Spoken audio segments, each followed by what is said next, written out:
Hello, my beautiful friends. I am Laurel Bleadon-Maffei with Illuminating Souls, welcoming you to this episode of Sleepy Bedtime Blessings, a podcast designed to help you rest, relax, and fall asleep, all while deepening in your connection with your beautiful team of angels who love you so. If we're meeting for the first time, I am an angelic practitioner, a spiritual teacher, and an encourager of souls. And I do this through one-on-one angel sessions, soul mentoring, and a variety of classes designed to inspire your spirit. And you can learn more at my website, illuminatingsouls.com, where you can also sign up for my mailing list. There are two different places you can sign up for my list. The one at the top of the homepage will sign you up for the part of my list where you get all the announcements. So you'll hear from me a handful of times throughout the month. But if you want even more, further down on the page, you will see a place where you can sign up for my daily inspiration email blast. And with that list, you will get an inspiring email from me every weekday. So lots of ways we can connect. But for now, the angels and I are here to help you come into a place of sweet sanctuary that will help you replenish, restore, and connect with the waves of divine love that are here for you. It's early morning as I am recording this, and I'm kind of having a hard time getting started. I was just doing random searching on the internet. You know how that is. You look up one thing and it's 20 minutes later and you've gone down a rabbit hole. And I meant to start recording this earlier, and I'm just laughing at myself because I just did nothing for 20 minutes. And I'm kind of tired, but this is a sleep podcast, so my bringing my sleepy energy to this recording is actually great. I don't have to be high energy and bright and shiny. It's okay to be a bit sleepy right now. And maybe I can share this sleepiness with you, especially if you're getting ready for bed. Those of you who listen know that I listen to a sleep podcast every night as I go to sleep, and it helps build a bridge between my waking consciousness and that beautiful, odd, drifty kind of space that we go into before we finally go to sleep.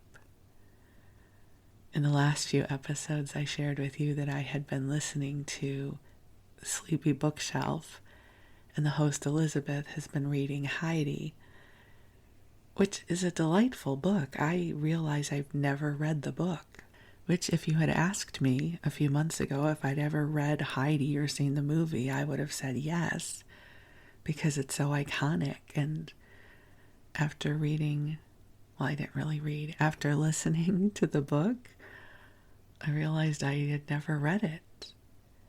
It just ended. It's 10 episodes long.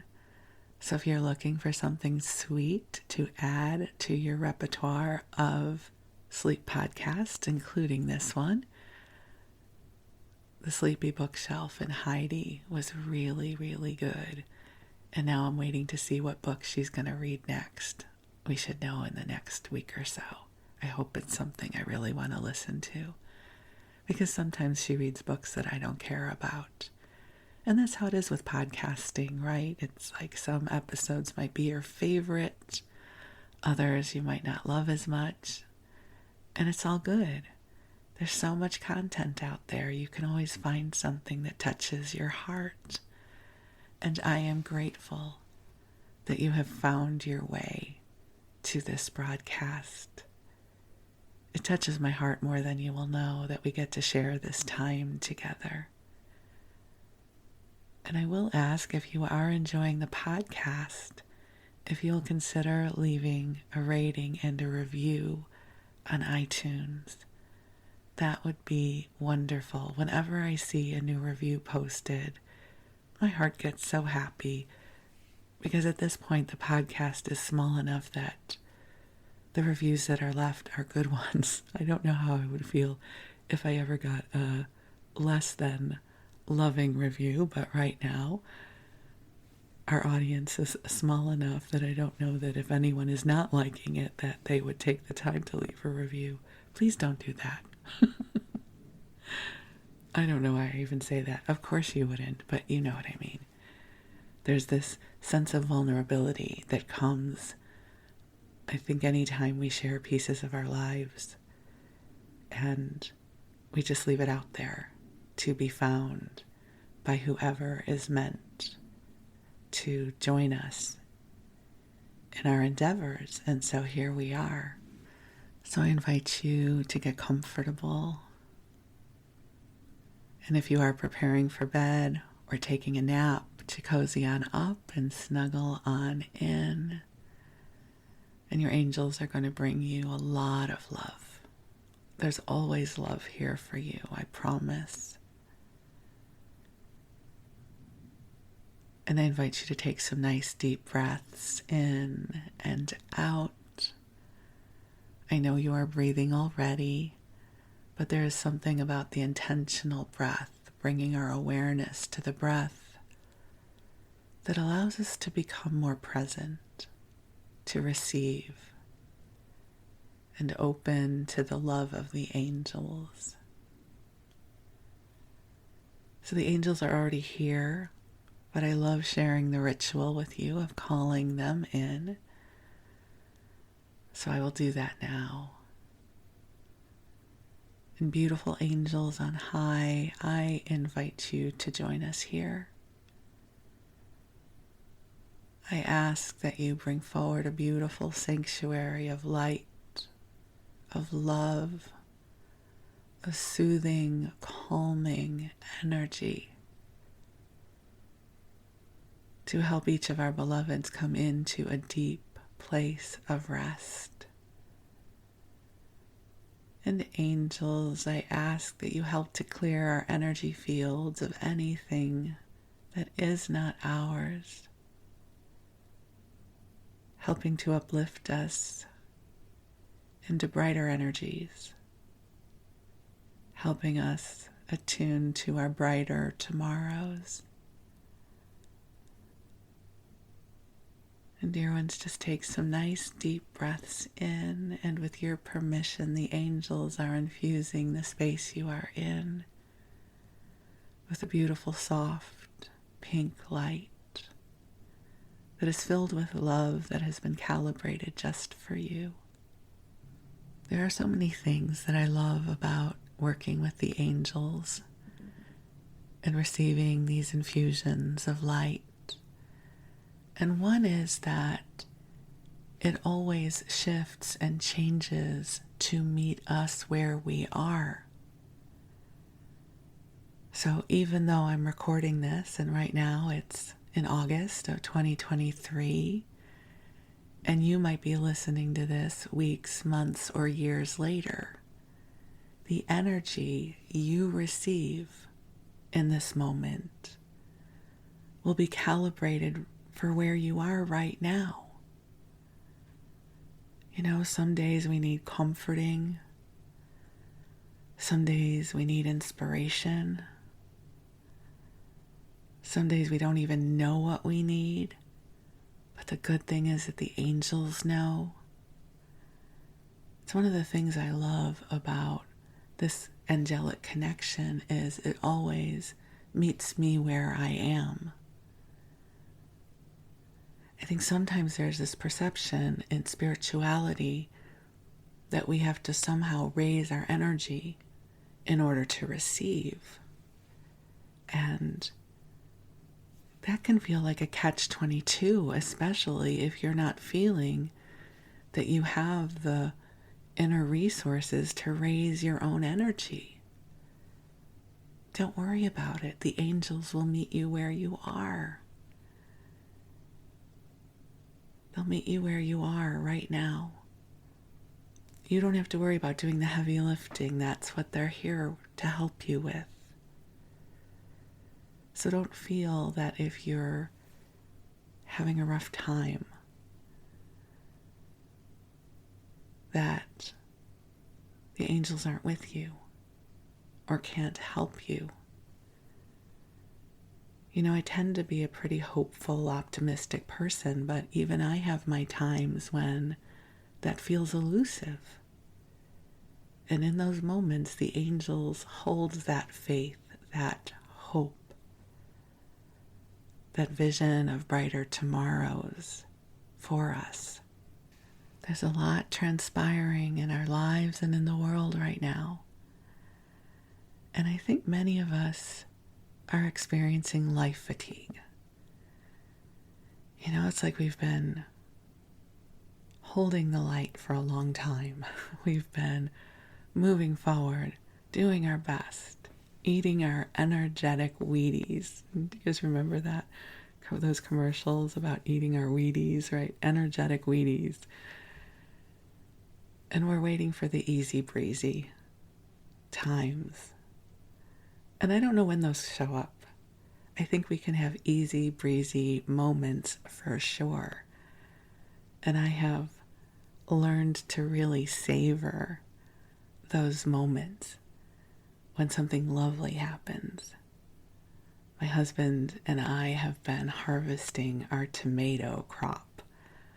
And just so you know, I take zero credit for our tomato crop. It is all my husband.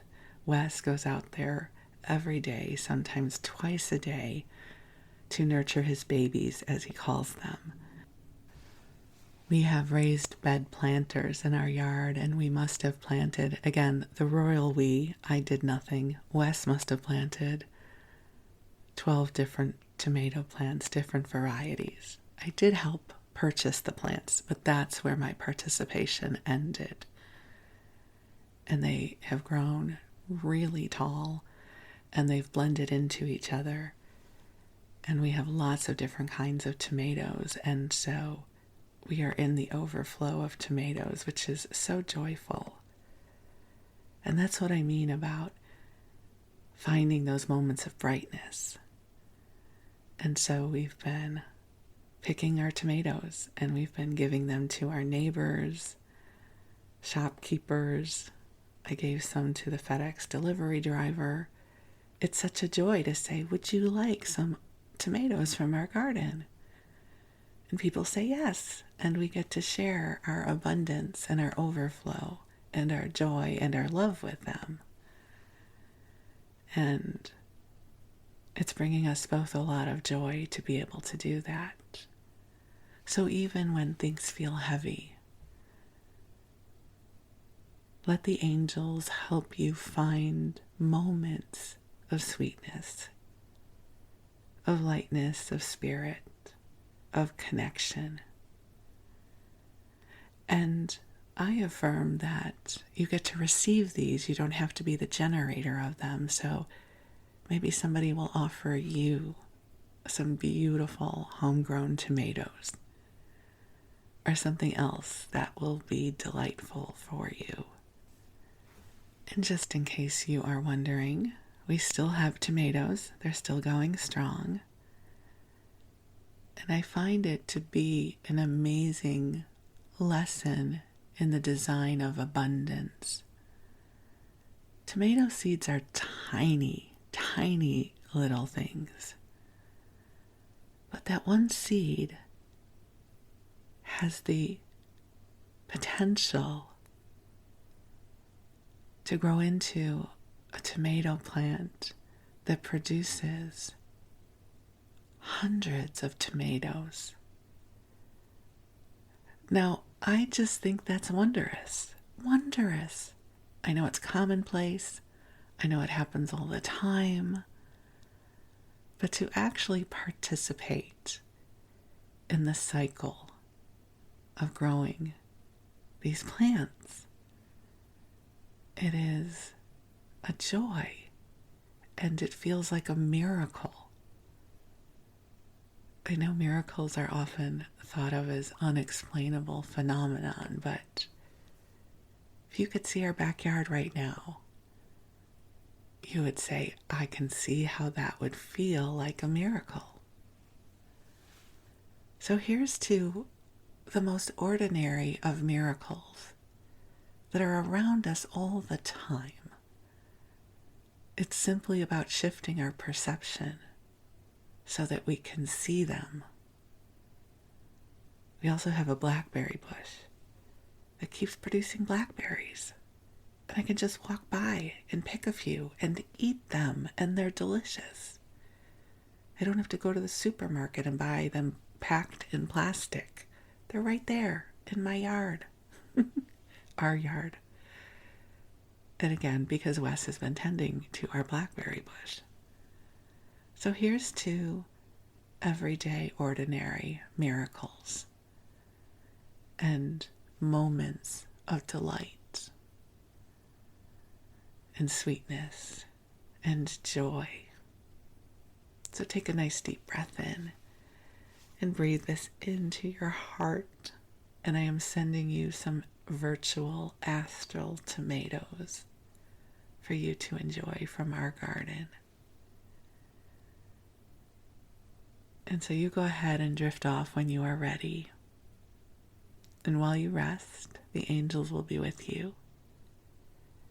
And I'm going to move us on into story time. And for story time, it's very apropos that we were just talking about the tomatoes in our garden, because I'm going to be talking to you about my love of fruit, which sounds really weird, I know. This was inspired because I just posted a replay of one of my favorite episodes that I did, which is the Ode to Apples, where I shared many apple stories with you. And this style of storytelling is really inspired by one of my favorite classes I've ever offered, The Power of Your Voice, where I help people come into their stories, because we all have stories. And in everyday life, we have opportunities to share our stories. We just don't call them stories. It's what happens when you meet someone for lunch and you say, "How are you?" And then they tell you. So we all have these snippets of stories that dwell within us. And I've sort of challenged myself in the most lovely, joyful way to see if I have 40 minutes worth of fruit stories to share with you. And I think I do. And if I don't, I'm going to go into some of my old recipe books and find some fruit recipes with you. But I really want to share with you my love of fruit. I love fruit, and I have since I was a kid. And so I'm going to give you some different fruit stories from my life by Laurel Bleadon-Maffei. So here we go. Let me begin by saying I have always loved fruit. In our house, we didn't have a lot of sugar things, right? My mom was always watching her weight, and then as I started to gain weight, she was always watching my weight. And so we weren't a cookie, candy kind of house. That was a treat. It's not that we were denied those things, but I've always had a sweet tooth. And fruit is nature's candy. So I've always loved fruit. My earliest memory of how fruit came into our home was my mom would shop at a little neighborhood supermarket called Linwood, the Linwood Market. I don't know if big chain supermarkets were a thing at that point. I was very young. I was at an age that I could sit in the cart, so I'm assuming I must have been 3 or 4, right? So So at that point, my cognitive abilities were probably somewhat limited. But I remember being pushed in the cart by my mom. I can kind of remember other areas of the market, but the thing that lives in my memory bank is the fruit section, the produce section. And the thing that I remember most was there was always a lovely display of grapes. I have had a love affair with grapes my entire life. What a miraculous fruit grapes are. In those years, it was green grapes. And my love of grapes is so great that to this day, you will almost always find grapes in my refrigerator. But I'll come back to that. So one of my first memories of shopping for fruit was the Linwood grocery store. And for those of you who listen who have spent any time of your childhood in Skokie, you might remember that as well. It was at the corner of Toohey and Crawford. I think a bank is there now. The other thing I remember was the seasonality of fruit growing up. I don't know how much the seasonality comes into play in the Midwest anymore. I know we get things trucked and on cargo ships and things. I live now in California where our growing season is a little bit longer, so we have more access to fruit than I remember growing up with. It's like there was the summer fruit month where there were peaches and apricots and berries and melons, and then there was apple season and oranges, which wasn't much fun because by that point it's winter and the fruit isn't as good. But summer was glorious fruit season. In our home, there was always fruit. And so when my mom was putting out whatever she was serving for dinner, she would usually cut up some fruit in the summer months. So she might cut up some cantaloupe or honeydew or pineapple. And I don't know how many other people's parents or grandparents, whoever was in charge of dissecting the pineapple, cut it up this way, but my mom always cut it up into quarters. And then she would kind of slice along the rind and make little segments. And we would all sort of devour the pineapple that way. I will say, I no longer can eat pineapple, which is very sad because I have loved it. But somewhere about 15 years ago, something changed for me and I can no longer eat acidic fruit. And the last time I had a piece of pineapple, I got very, very sick and missed my niece's bat mitzvah. So I no longer go near pineapple. But as a kid, I loved pineapple. And I loved just about every kind of summer fruit. And my mom had this little metal colander with a handle on it. And almost all the time during the summer, there was some kind of fruit in it. If she had bought raspberries, that's what would be in there until we ate them all. And we would walk past the kitchen or walk into the kitchen and you'd grab a few berries. And that kind of fruit usually didn't last long enough to make it into the refrigerator. We were sort of a graze and go kind of family. Now, my sister did not like fruit, so the people doing the grazing for the most part were my father, my mother, and I, except when it came to grapes, and then was my brother, too. And this is where a very mild form of grape trauma comes in for me. Nothing dark will be shared here, I promise you. So, I loved grapes. Grapes were my favorite thing in the world to eat. And they never lasted long in our house because my father, my brother, and I all loved them. And there were many a time that I was walking home from school because I was what they called a walker. There were people who went on the bus, and then there were the walkers. I lived in the walking zone, so I walked 3 blocks to school and 3 blocks home. It was the 60s and the 70s. It was all okay. And on the way home, I would be thinking about the grapes. I'm going to eat grapes when I get home. I've always been a foodie. I've always been contemplating what I get to eat next my whole life. So I'd be like, grapes. I'm going to have grapes. Yay, grapes. And I would get home and they would be gone because my brother might have beat me to them. And they would be gone. And I would be so sad. Or there would be the stems of the grapes and there'd be like 3 grapes left.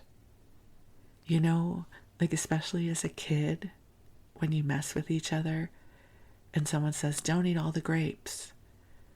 And so you don't. You leave like 3 lonely grapes hanging off the stems, but you see the giant stem of where 60 grapes used to live. And so I would come home and there would be no grapes, or there would be 3 left. And so I learned to eat a lot of grapes when the grapes were available because they might not be available later. And so that is why I'm sure at the age of 61 to this day, you will always find grapes in my refrigerator. Wes doesn't eat them, so it's all on me. And especially since I've had bariatric surgery, I cannot eat a lot of grapes. So I have to remember not to buy the Costco size grape tub.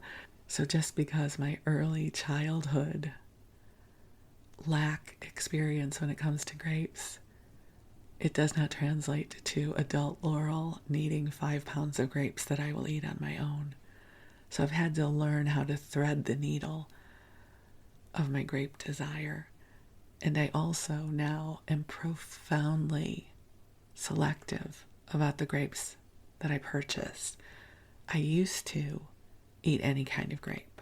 Any grape, put it in front of me, I'll eat it. I had a cast iron stomach. I could handle it.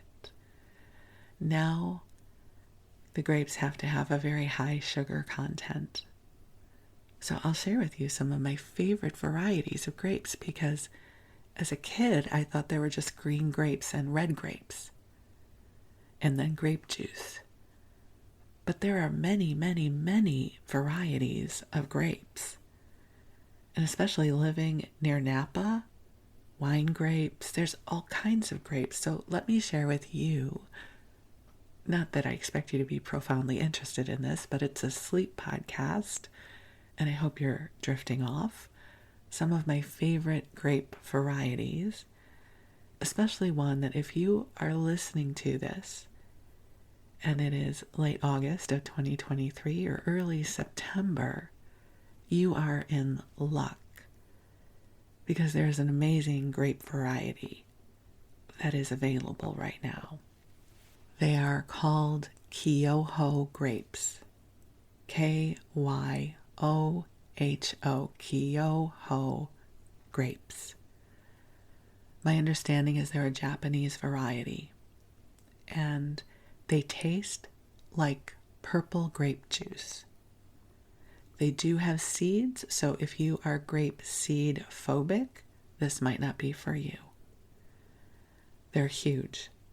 They're huge. They're like bigger than a quarter. They're big. And each one, it tastes like a flavor explosion in your mouth. They're delicious. And they're only available about 2 months out of the year. Now you might be thinking to yourself, but Laurel, I do not live in Northern California, in grape country. Where would I find Kyoho grapes? Well, my friend, I have a potential source for you. you may not have ever heard of this before, but there is a wonderful Asian supermarket called Weee, Weee, and their website is SayWee, SayWeee.com.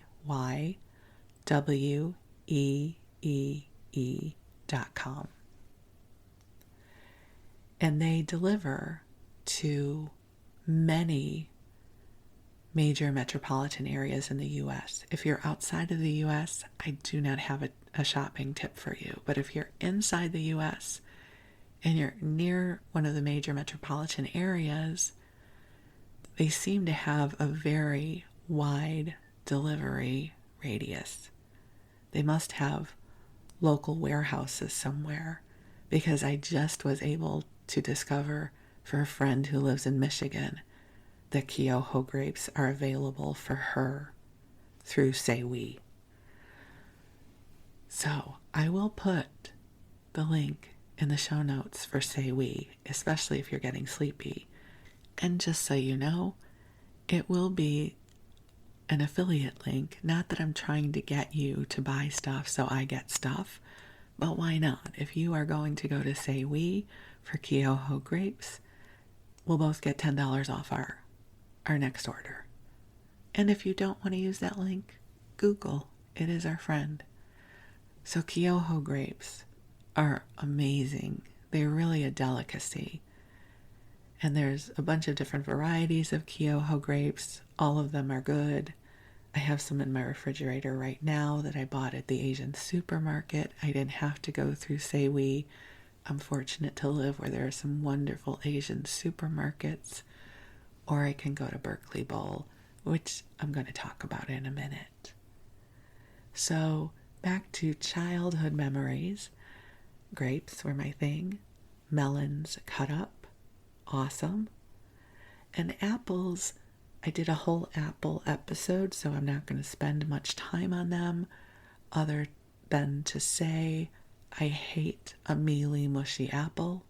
An apple must be crisp and sweet. I cannot handle tart apples, but as a kid, loved a big apple.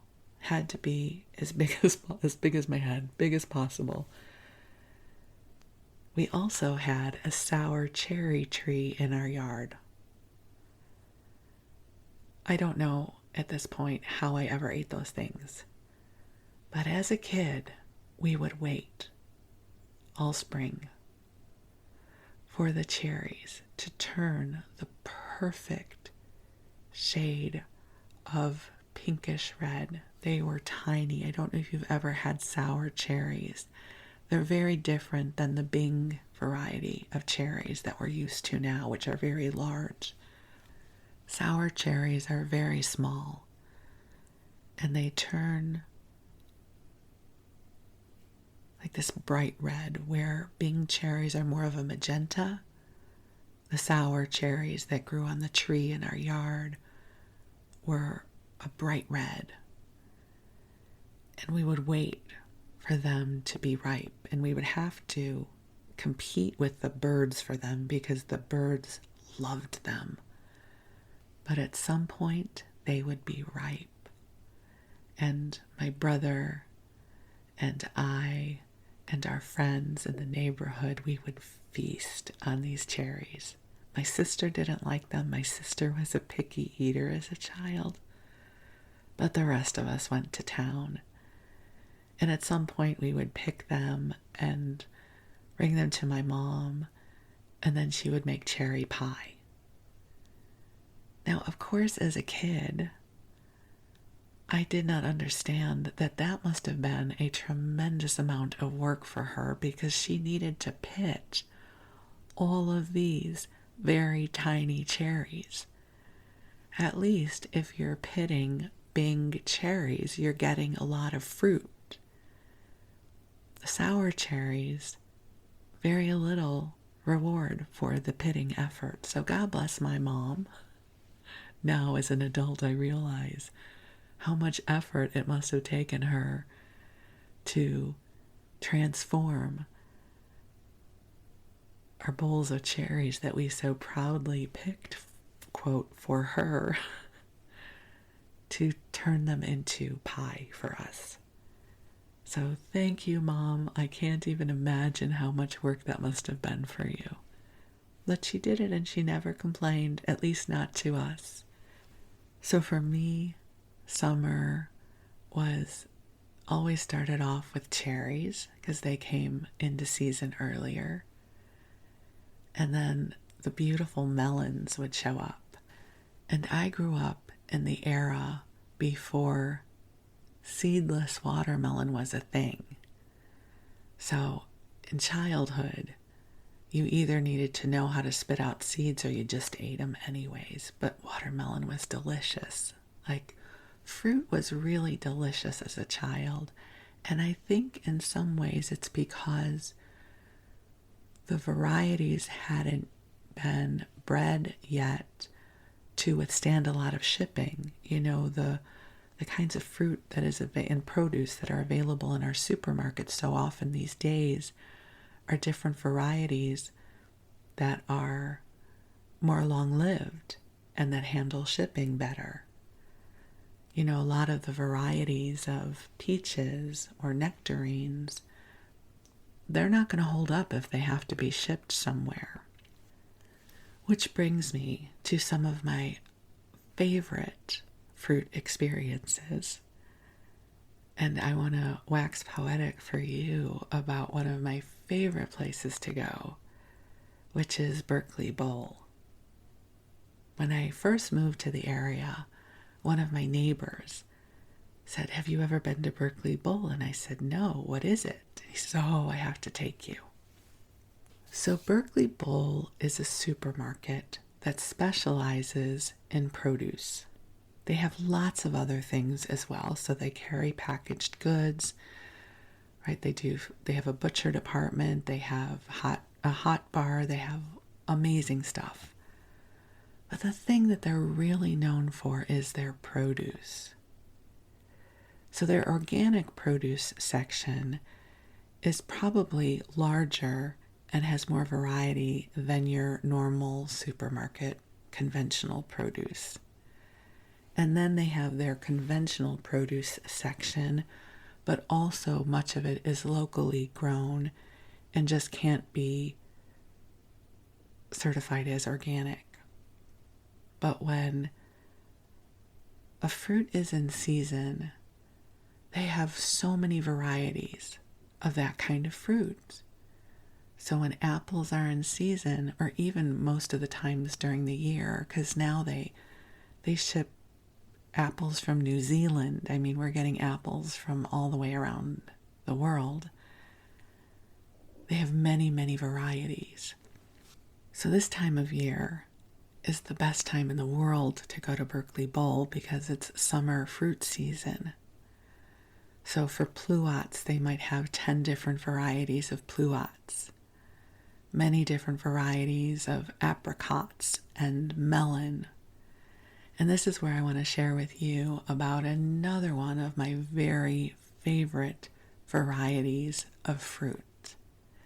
And that is the sugar kiss melon or sugar kiss cantaloupe. I loved cantaloupe as a kid. I've eaten a lot of it as an adult, but also as I got older, cantaloupe became less flavorful. So I wasn't as into it as I used to be as a child. Have you discovered this about any of the fruit in your life?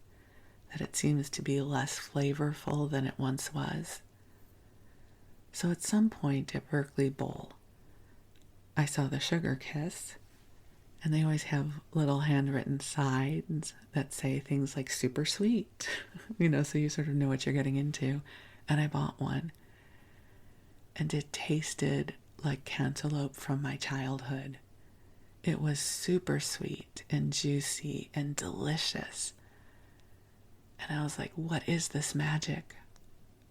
Was this just a good cantaloupe? Or is it this variety of cantaloupe? Because now that I shopped at Berkeley Bowl, I knew there were many different varieties. It's not just cantaloupe. If you go to your regular supermarket, they have cantaloupe, and you don't know what variety it is or what it tastes like. So I went back, and I got a few more Sugar Kiss, and each one was just as delicious. So then, every year, I would wait for the Sugar Kiss melons to come to Berkeley Bowl. Their growing season typically is June till about September. The ones that come to market in June, in my opinion, are the best. They are the absolute sweetest. The ones that come a little bit later, I think they've been growing longer and might have a higher water content. They're still good, but they're not as good as the ones that I get in June. In the last few years, Trader Joe's, at least out here, I don't know about other Trader Joe's, started carrying the Sugar Kiss melon. I know they have them right now, as does Sam's Club. At least the Sam's Clubs out here have them. I have one cut up in my fridge right now, the same way my mom used to cut up our cantaloupe. I cut it up. And I have one in the standby position for when I'm finished with the one that's cut up. And I will be securing 2 more this week because they're delicious. So Sugar Kiss melon, yet another one of my favorite fruit varieties. So we have Kyoho grapes is one of my absolute favorites. And we have the Sugar Kiss melon. A third one I want to introduce to you, which is sadly out of season, but especially if you're in the US, mark your calendars for January and February of next year. They are the sweetest batch blackberries from Driscoll. I don't know how they grow them. I believe they're grown in Mexico. They're a different variety that has been developed to be super, super sweet. Now, normally I cannot eat a lot of blackberries because they're acidic. I don't do very well with a lot of berries. I can have a few here and there. So even the blackberries that we're growing out back, I can only eat 1 or 2 of them. But the sweetest batch blackberries from Driscoll are like sugar. And so when they're in season, usually Sam's Club gets them first. And they're ridiculously cheap when it comes to blackberries. Usually a Sam's Club size container of blackberries can cost between $6 and $7. The sweetest batch boxes, which are pretty big, I think run about $4, which I guess is not ridiculously cheap. I just mean they are cheaper than other blackberries. You're not paying a premium for them at Sam's Club, at least. So when they're in season, I buy like 10 boxes. I start off with like 10 boxes, and I don't eat them all right away. I am not that much of a fruit eater these days, but I freeze them. I wash them and I dry them, and then I put bags of them in the freezer, because then all through the year I can use them in my smoothies or make blackberry ice cream in my Ninja Creamy. And so I wind up buying a ton of them when they're in season, but their season is very short. I believe Sam's Club stopped carrying them in April, and then they continued to be available at Berkeley Bowl and Whole Foods, which I was grateful for, but those were $7 or $8 a box. So $7 or $8 a box, I'm a little more selective about binging on blackberries, but when they are available at Sam's Club, I stock up so that I have them in my freezer throughout the year. Although I didn't do a very good job of stocking up this year because I only have like a quarter of a gallon size bag left. And I'm not using them in my smoothies right now because I want to save them to make ice cream at some point. So, 3 awesome fruits: Kyoho grapes, sugar kiss melon, sweetest batch blackberry from Driscoll. I have one more favorite to share with you. I am a connoisseur of fruit. So I love going to our farmer's market. We have a very sweet, small farmer's market here in Vallejo.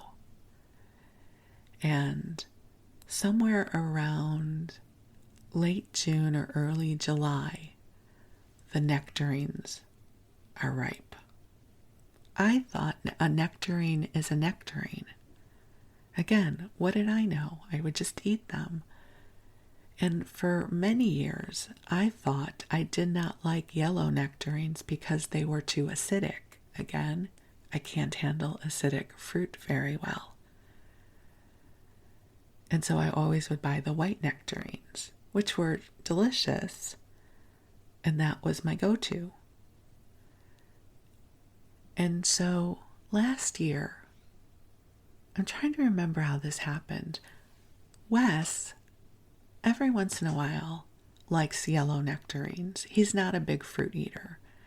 So I think I was buying my white nectarines, and I bought some yellow nectarines for him because I try to get some fruit in him every once in a while. And I don't remember if I tasted it at the farmer's market or when I cut it up for Wes, because I like to cut up fruit. That's just how I prefer to eat it. I tasted it, and it tasted like sugar. It was unbelievable. I was like, I've never tasted a yellow nectarine like this before. It's so good. So the next week I went back, and I said, what was this unbelievable nectarine? And the variety is honey blaze nectarines.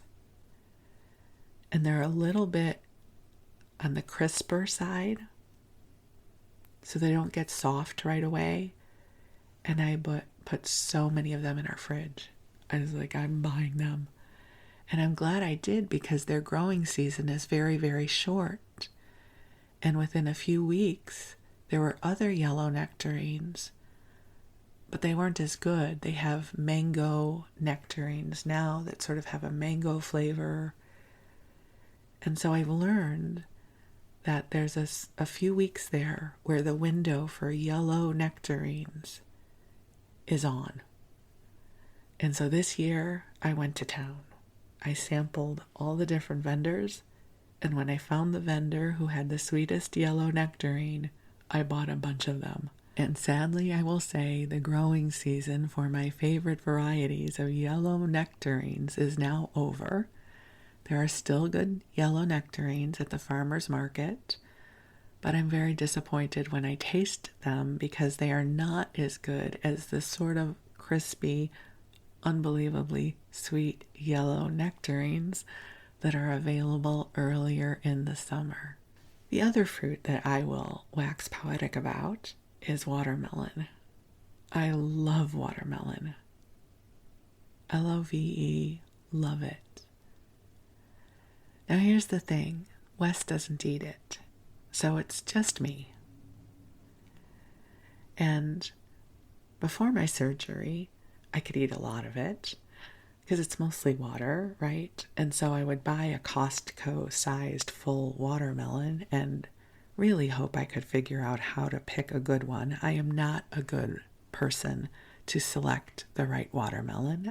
I've watched all the YouTube videos and the TikToks, and I still don't know how to pick one because the ones that I pick following all of the signs typically are still not great. And I would eat on that for a week, but these days, because I've had bariatric surgery, I can't eat much. So I either have to buy pre-cut watermelon, which I typically don't like to do because it's not very good or fresh, or I buy the little mini watermelons, which to me don't have the same kind of flavor as the bigger ones. And I haven't tried this yet. Here in Vallejo, and this might be in many different places, there is a guy in a truck behind a grocery store who is selling these giant watermelons, both yellow and red. Did you know there are yellow watermelons and the flesh is much sweeter? I have bought them before and they're delicious, but it messes with my head because I keep thinking it's cantaloupe or honeydew and it's watermelon.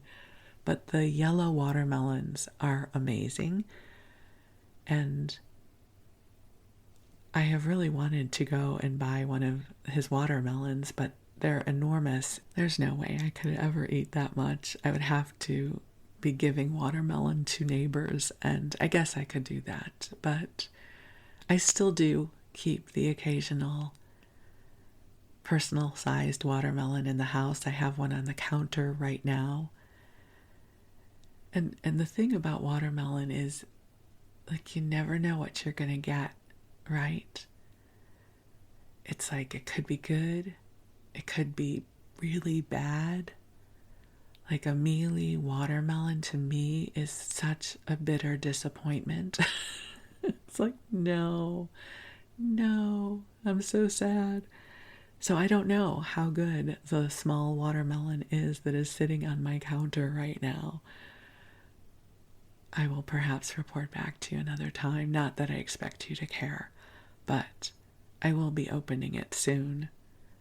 But right now in my refrigerator, our refrigerator, but I think of the fruit as mine because Wes doesn't eat it, I have a couple of apples that are probably going bad because every once in a while I want a really good apple, and my personal favorite variety of apple is the Envy apple. That's my go-to. Sometimes an opal apple. I have my Kyoho grapes. I also have some green grapes that are sweet. I will always try a green grape at the market before I buy them because I cannot stand tart grapes, which are pretty sweet, and I keep those to chop up into my salad. I make a big salad a few times a week, and I always put grapes in my salad. I have a cut up Sugar Kiss melon right now. I have some blueberries in the back of my refrigerator in a mason jar that, just as I think about it, I have completely forgotten that they're there and they may not be in good shape. So those will get tossed probably after I finish this recording. Oh, I have some yellow nectarines. And always the requisite bananas. We always have bananas in this house. I think there are many signs of a healthy, balanced marriage, and I think one of them is that you each like a different ripeness on bananas. So however the bananas are, there will be someone in the house that will enjoy them. Wes likes them on the green. He doesn't like green bananas, but if they're yellow with a little bit of green, that's his preference. No surprise, I like them when they're riper and sweeter. Like, just figure I like all my fruit super sweet, high sugar content. Otherwise, what's the point? And when they get too ripe, I peel them and cut them up and put them in a bag in the freezer for my smoothies. So there's always bananas in some state of ripeness on our counter. And I think that is pretty much all the fruit that I have in our house right now. I will add that one of the weird realities of having bariatric surgery is that my brain often wants to buy more food than I can eat. So I really have to remind myself I can't eat it.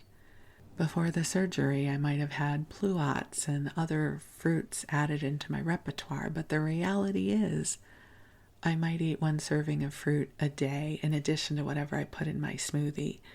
And so I have to remind myself not to go crazy at Berkeley Bowl or the farmers market because I'm the only one eating it. So I will give you one more fruit story, which is about cherries. So I already shared with you that I grew up eating sour cherries off of our tree. And at some point the tree died and it had to get cut down, and then we had to just get normal cherries, Bing cherries, which is what we grew up with. And I always have loved cherries. Loved them when they were in season. I was so happy. And I would binge on them. When I moved to Los Angeles, I discovered, and I don't know if they do this anymore, but at street corners, there would be vendors, usually some guy, with these plastic bags of cherries that they would be selling, like on the street corner. So as you pulled up to an intersection, there would be some guy selling these bags of cherries. And I seem to remember they were $2 a bag, and they were imperfect cherries. So a perfect cherry, has the fruit and the stem. Sometimes, though, there's a seed popping out on the side, or two cherries have grown together. And I don't know that this is true or if it's an urban legend, but someone once told me that when people are picking the cherries, they can keep the imperfect cherries to sell. I don't know that that's true, but that's what I remember at the time. So these people would be out at the intersections selling bags of imperfect cherries, which tasted just fine. And my cousin and I called them freeway cherries. We would call each other up and we'd be like, hey, the freeway cherries are out. And then we would, in our respective apartments, go and buy our stock of freeway cherries. And respectively, we would binge them. And then each of us would get sick. And then we would call each other, because we didn't have text back then. And we'd be like, oh my God, I got a cherry stomach ache. That's what we called them. And the other person would go, I did too. I have a cherry stomach ache. So there was this whole cherry season ritual my cousin Susie and I shared, which was the freeway cherries would become available. And then at some point, the inevitable cherry stomach ache would happen, because you would try to gauge how many cherries you could eat before you would get sick. Was it 10 cherries? Was it 12? Was it 8? Like, there was a number of cherries you could eat before you would get sick. But if you went beyond that, the inevitable cherry stomach ache would happen. So, in my more recent years, I no longer eat cherries. I might eat 1 or 2 if I'm at Berkeley Bowl, and I will try them. I do not eat them anymore because I suspect my threshold for a cherry stomach ache is very, very low this time of life, where maybe I could only eat 4 before I would get sick. Sadly, even the Kyoho grapes I have right now, I can only eat a couple at a time. If I eat more than that, I will get an upset tummy. So, alas, as I age, I have to shift my fruit patterns, but it's okay, because there's still a lot I can have. My melon, my nectarines, there's plenty of delicious produce to be enjoyed. So I did it. I filled 40 minutes of sharing my ode to fruit. I have shared with you my memories of fruit as a child. I have given you some very helpful shopping hints. Say we, Kyoho grapes. I'm just saying, good idea. It'll be in the show notes. And if you happen to come across a sugar kiss melon, it'll say it on the label at your local Trader Joe's or supermarket. Get it. I don't care how expensive it is. Buy it. And they don't last a long time, so this is not the kind of cantaloupe you can leave on your counter for 3 weeks. You're going to want to cut it within a few days of buying it and let me know what you think. It would bring me great delight to know that I have brought you some lovely new experiences to have this summer. So thank you so much for letting me share this with you. I love you. I am so deeply grateful for the gift of you. The world is better because you are here. And thank you so much for listening. We'll talk again soon. Thank you.